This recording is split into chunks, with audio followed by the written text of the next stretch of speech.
जय हिंद to all my respected aspirants on behalf of Goyla classes में आप सभी का स्वागत करता हूं। जैसे कि आप अपनी स्लाइड पे देख पा रहे होंगे, एक प्रश्न है, क्या सफल होगा भारत, किस चीज में सफल होगा?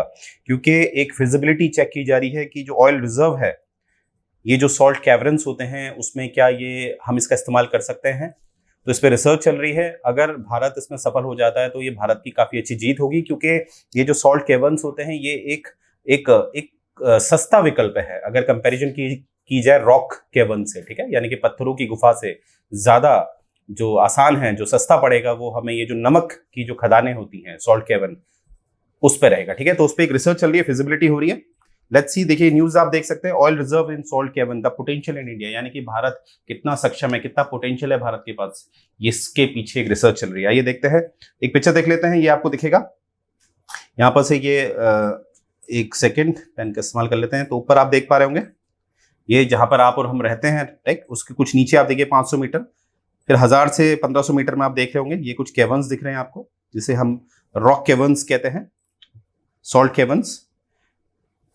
तो यहां पर हम देखेंगे क्या है कि कंटेक्स्ट क्या है, क्या मतलब न्यूज में क्या चल रहा है कि गवर्नमेंट ओन्ड इंजीनियरिंग कंसल्टेंट कम फर्म जो है इंजीनियर इंडिया, वो एक स्टडी कर रही है, वो चेक कर रही है अपनी स्टडी में कि फिजिबिलिटी ऑफ डेवलपिंग सॉल्ट केवन जो है, यानी कि बेस स्ट्रैटेजिक ऑयल रिजर्व इन राजस्थान, यानी कि राजस्थान में स्टडी की जा रही है कि जो भी ये जो सॉल्ट केवन है, क्या इनका इस्तेमाल किया जा सकता है जो एक कच्चा तेल होता है उसको स्टोर करने के लिए, राइट। अब क्वेश्चन है कि ये क्यों किया जा रहा है, क्या भारत के पास ऑलरेडी ये जो रिजर्व है, ये जो भंडार है, नहीं है जिसमें कच्चा तेल को स्टोर किया जाए? बिल्कुल है, पर वो रॉक बेस है, वो एक पत्थर के आधार पे होता है, राइट, उसमें एक्सकेवेशन किया जाता है, काफी खर्चा आता है, राइट।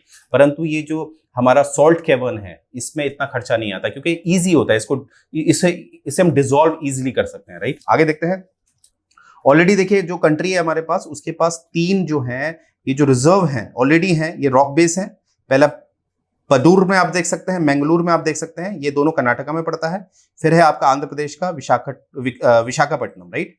और जो ये चंडीखोल है जो उड़ीसा में है, ये अभी इसमें काम चल रहा है। इसीलिए कोई आपसे पूछेगा, वर्तमान में आपके पास 3 है रॉक केवन्स जहां पर ये भंडारण यानी कि कच्चे तेल को स्टोर किया गया है। 2 राज्यों में फैला हुआ है, कर्नाटका और आंध्र प्रदेश। जो उड़ीसा वाला है उसमें भी काम चल रहा है, जिसका नाम है चंडीखोल। ये बात याद रखना आपने। नेक्स्ट हम देखेंगे। अब देखिए ये स्ट्रैटेजिक ऑयल रिजर्व्स क्या हुआ।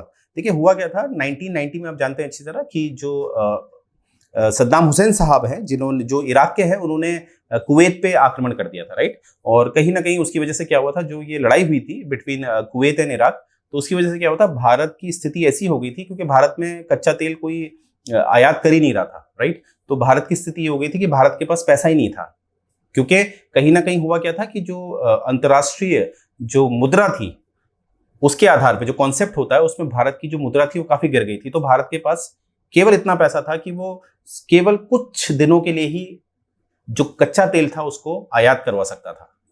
तो इसी को ये जो ऐतिहासिक घटना है, जो 30 वर्ष पहले की घटना है, इसको आधार मानकर ये माना जाता है कि कहीं ना कहीं जो भारत के पास कच्चे तेल का जो स्टॉक होना चाहिए, जो रिजर्व होना चाहिए, वो लगभग 90 डेज का होना चाहिए, राइट। अभी 90 डेज वाली बात क्या है वो भी हम देखेंगे, क्योंकि इंटरनेशनल एनर्जी एजेंसी जो है, जो एक अंतर्राष्ट्रीय संस्थान है, वो कहता है, वो रिकमेंड करता है कि सारे देशों से कि कम से कम आपके पास 90 दिनों का जो कच्चा तेल है वो आपके पास रहना चाहिए, जिससे कि आप 90 दिनों तक बिना इंपोर्ट के, बिना आयात के रह सके। तो ये रिकमेंडेशन किसका है? इंटरनेशनल एनर्जी एजेंसी का। तो ये बात याद रखेंगे।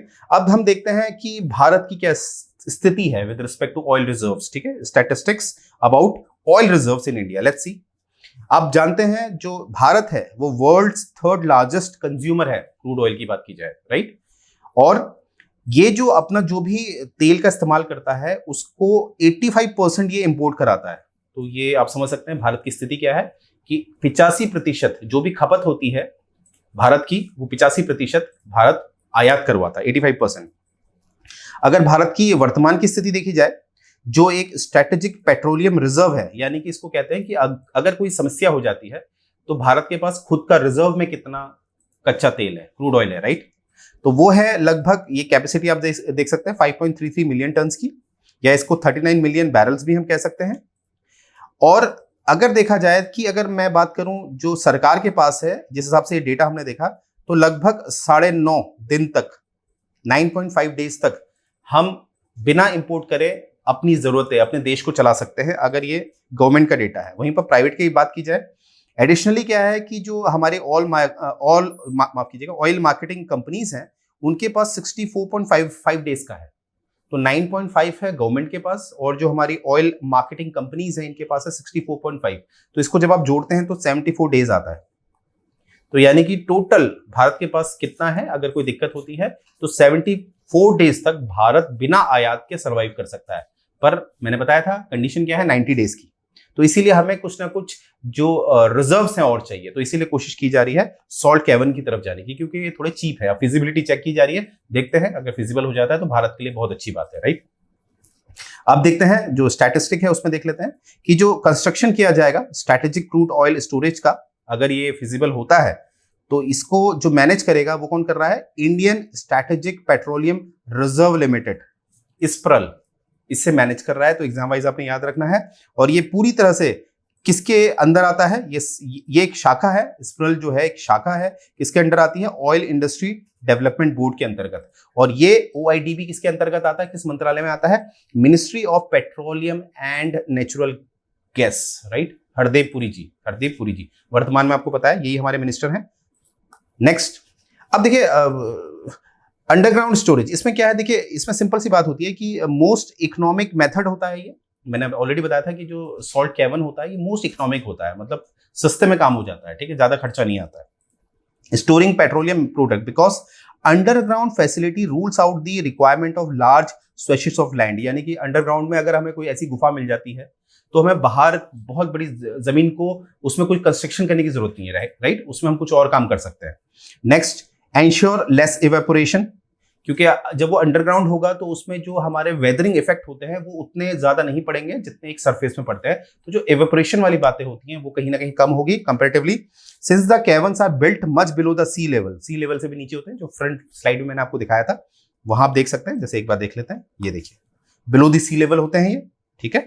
आगे देखते हैं, easy to discharge crude into them from ship. अब देखिए इजी टू डिस्चार्ज है, यानी कि शिप कोई ला रहा है क्रूड ऑयल, अब मान लेते हैं यहाँ पर एक समुद्र है, मान लेते हैं, ठीक है, ये यहाँ पर से एक पाइपलाइन डाली जाएगी और डायरेक्ट इन पे डिस्चार्ज कर दिया जाएगा, निकाल दिया जाएगा। तो बहुत आसान है, इसमें कोई एक्स्ट्रा नहीं है कि इसमें ट्रक पे लोडिंग करी जाएगी, फिर ट्रक उसे किसी और जगह ले जाएगा, तो इस तरह का अननेसेसरी बीच में एक्सपेंस नहीं पड़ेगा, डिस्चार्ज इजीली किया जा सकता है, यानी कि जो ट्रांसपोर्टेशन कॉस्ट है उसको बचाया जा सकता है। देखिए एक ये कंपेरिजन किया गया है सॉल्ट कैवर्न बेस्ड रिजर्व में और रॉक कैवर्न बेस्ड रिजर्व में, ठीक है।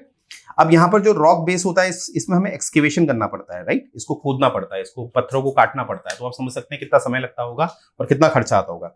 और इसमें देखेंगे, इसमें developed through the solution mining, solution mining होती है इसमें, जो जर्मनी की कंपनी है, बहुत फेमस है, आपने जर्मनी की कंपनी का नाम कमेंट सेक्शन में हमें बताना है।